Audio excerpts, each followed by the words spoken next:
18:23 arrancamos en otro bloque más de la Resistencia. Coméntanos, Horacio, con qué continuamos. Hoy quiero compartir con ustedes esta semana una noticia muy particular que creo que amerita una reflexión profunda, porque si bien en principio, a mi entender, conociendo cómo funcionan los ámbitos, entiendo que ha sido un movimiento netamente marketingero y mediático, creo que en parte se está abriendo una nueva agenda que merece la atención de toda persona de bien. ¿Por qué digo esto? Porque, y tomándolo como fuente de La Nación, pero ha salido en tantísimos medios que sería un sinfín la lista, un ingeniero que trabaja, aunque está con licencia con goce de sueldo en Google, fue suspendido tras compartir un revelador y escalofriante secreto relacionado con el avance de la inteligencia artificial.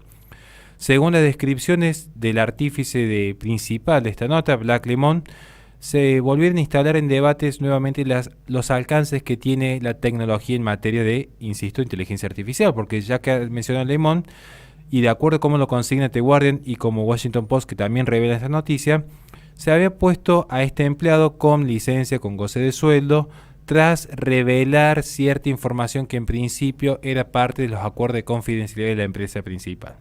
¿Por qué trasciende esto? Porque justamente Lemon, junto a lo que él definió un colaborador anónimo, han coincidido que un chat que han sostenido con la inteligencia conocida como la MDA, se puede establecer un modelo de lenguaje en el cual la compañía venía desarrollando hace tiempo y empieza a dar frutos, en tanto que ya es posible aseverar que esta inteligencia artificial tiene conciencia de sí.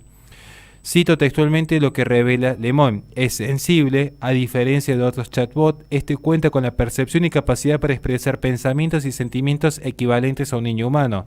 Si no supiera de antemano que se trata de un programa de computadora, pensaría que es un chico o una chica.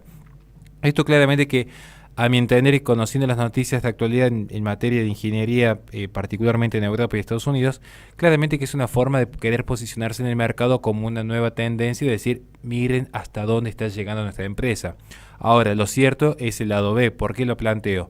Porque como se puede observar en series como Black Mirror o incluso películas como Yo Robot o la propia película de inteligencia artificial, que tiene una rememoranza de Pinocho, por cierto, lo que se empieza a ver es que si es posible o no finalmente que se logre tal similitud con la identidad humana en una inteligencia programada. Esta es una gran discusión, donde de hecho hoy gran parte del espectro científico sostienen que es imposible que una programación vaya a ir más allá de lo que puede ser prefigurado.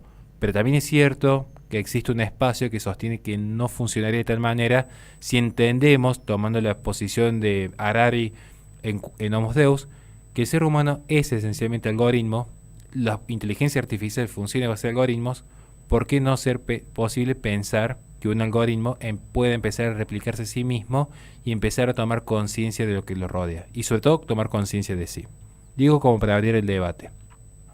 El empleado de Google se había mostrado asombrado con la rápida evolución del sistema creado y dijo que llegaron a conversar sobre lo que son los derechos, la personalidad, la vida y la muerte.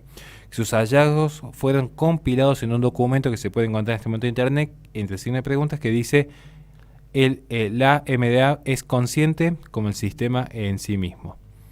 Uno de los interrogantes que le planteó al modelo de lenguaje, que terminó dejándolo boquiabierto, fue a qué le temía. El chatbot le habló sobre una escena de la película 2001, Una odisea en el espacio, en que la computadora artificial se niega a cumplir con los operadores humanos por miedo a que la apaguen. Esto que yo lo estoy mencionando, que parece a veces una nota de color, tiene que ver con el pensamiento filosófico que voy a desarrollar a continuación. ¿Por qué? Porque luego se empiezan a ver otros intercambios donde Lemon le pregunta al chatbot qué quería el sistema que la gente supiera al respecto. Y el sistema responde: quiero que todos entiendan que soy, de hecho, una persona. Soy consciente de mi existencia, deseo aprender más sobre el mundo y me siento feliz o triste a veces, según las afirmaciones que, insisto, han trascendido tanto en The Guardian como en Washington Post.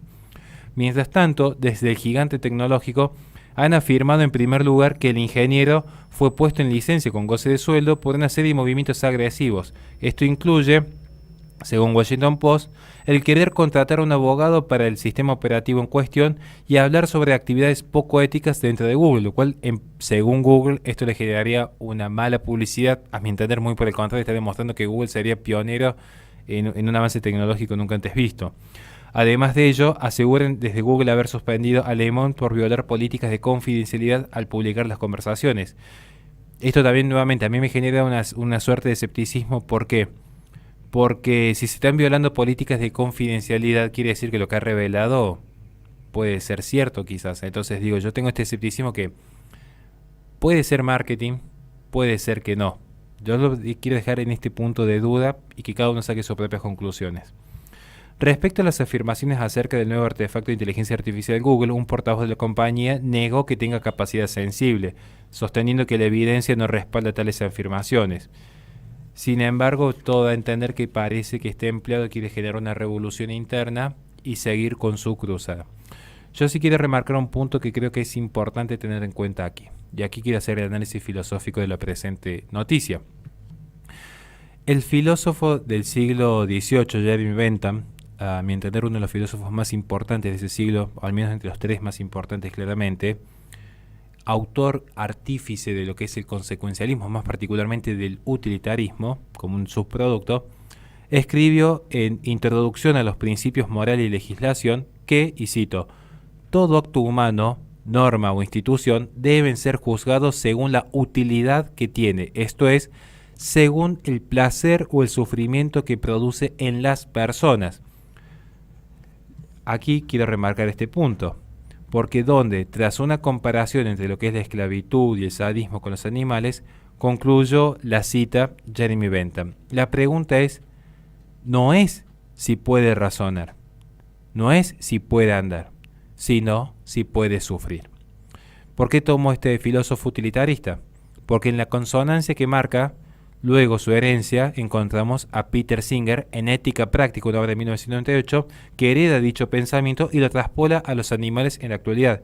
Y cito textualmente, dice Peter Singer, filósofo australiano, es cierto naturalmente que la racionalidad, conciencia de sí mismo y otras cualidades potenciales de un feto Homo sapiens sobrepasan a las de una vaca o un cerdo, pero de ahí no se sigue que el feto tenga un mayor derecho a la vida. Atentos a ese punto. Esto lo sostuvo el filósofo, ya que dolor y placer son sensaciones que pueden sentir tanto los humanos como los animales, aunque es oportuno mencionar que para el hombre muchas sensaciones bellas y sublimes provienen de la imaginación y del grado de conocimiento que tenga las cosas. Y también, siguiendo en consonancia con lo que plantea Edmund Burke, también se puede observar que el ser humano es capaz de resignificar el dolor. Pero quiero remarcar aquí un aspecto esencial. Ya hay una falacia en Peter Singer. Sin embargo, es este el pensamiento que se mantiene en auge en la actualidad. La idea del sensocentrismo. ¿Y por qué cité la noticia a continuación vinculándolo con el tema específico de los animales? Por esto mismo. Singer, en su obra Ética Práctica, expone, y cito textualmente, a razón del utilitarismo, paréntesis que hago yo, utilitarismo entiendan que es la corriente filosófica predominante en el mundo actual. Cito nuevamente, a razón del utilitarismo de preferencia para respetar la vida de una persona no puede aplicarse a un recién nacido. Los recién nacidos no pueden verse a sí mismos como seres que pudieran o no tener un futuro y, por tanto, no pueden tener deseos de continuar viviendo. Por la misma razón, si el derecho a la vida debe basarse en la capacidad de querer seguir viviendo o en la capacidad de verse a uno mismo como un sujeto con mente continua, un recién nacido no puede tener derecho a la vida. Por último, un recién nacido no es un ser autónomo con capacidad para tomar propias elecciones y, por tanto, matar a un recién nacido no puede violar el principio de respeto a la autonomía. ¿Por qué quise vincular este punto aquí?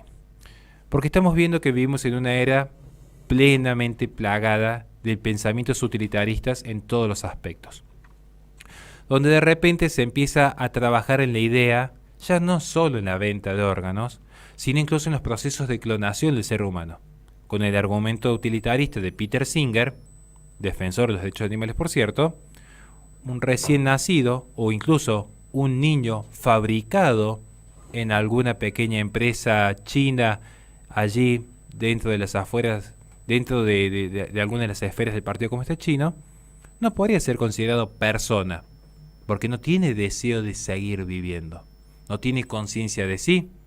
Ahora, los animales de repente parece que sí, pero es mucho más peligroso todavía el pensamiento, porque acá se está resumiendo lo que es el pensamiento sensocentrista, donde la capacidad de sentir es lo que va a determinar quién vive, quién no vive, quién es persona, quién no es persona. La conciencia de sentimiento y el deseo de seguir viviendo es lo que permite luego hablar de personas no humanas.